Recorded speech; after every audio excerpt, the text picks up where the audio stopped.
Praise lord. మన ప్రభును ప్రియరక్షకుడైన యేసుక్రీస్తు నామములో మీకు అందరికీ వందనాలు, శుభాలు. మరొకసారి దేవుడు మనందరినీ సజీవులుగా ఉంచినందుకు ఆ ప్రభుకే మహిమ కలుగును గాక. ఈ దిన దేవుని వాగ్దానము సంఖ్యాకాండము 22వ అధ్యాయము 17 గల వచనం. నేను నీకు బహుఘనత కలగచేసేదను. ప్రిదోన్ బిడ్లారా, దేవుని వాగ్దానం తెలియజేయబడుతుంది.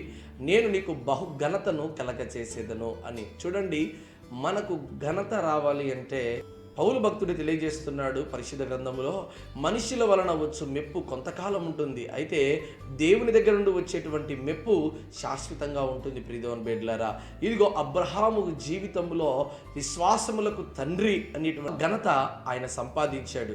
నా ఇల్లంతటిలో నమ్మకమైన వాడు ఎవరంటే మోషే గారు అని.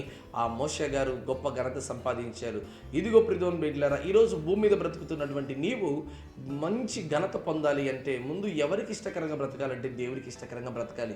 పౌలు భక్తుడు తెలియజేస్తున్నాడు, మనుషులను సంతోషపెట్టువాడిగా నువ్వు బ్రతికినంత వరకు నీకెట్టి ఘనత రాదు.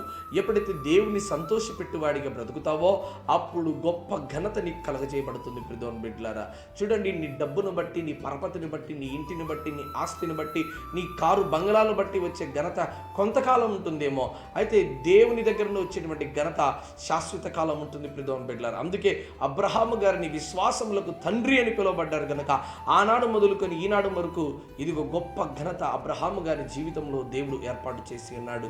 ఈరోజు నీ జీవితంలో ఘనతను దేవుడు కలగజేయాలనుకుంటున్నాడు. ఇదిగో నీ శత్రుల దగ్గర దేవుడు నీకు భోజనాన్ని సమకూర్చాలనుకుంటున్నాడు.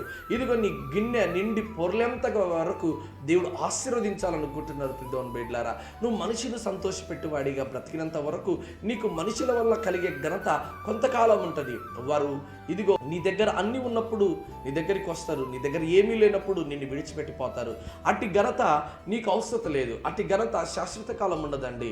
అయితే ప్రభుని గణపరిచేవాడిగా ఉంటే దేవుడు నిన్ను గణపరుస్తాడు. నన్ను ప్రేమించు వారిని నేను ప్రేమిస్తున్నాడు, నన్ను గణపరచు వారిని దేవుడు కూడా గణపరిచేవాడిగా ఉన్నాడు. కనుక ఈరోజు తప్పకుండా దేవుడు నిన్ను గణపరుస్తున్నాడు, నిన్ను గొప్పగా ఆశీర్వదిస్తున్నాడు. ఎప్పుడంటే నువ్వు దేవుని సంతోషపెట్టినప్పుడు. కనుక ఈ దిన వాక్కు నీ జీవితంలో తప్పకుండా నెరవేరును గాక.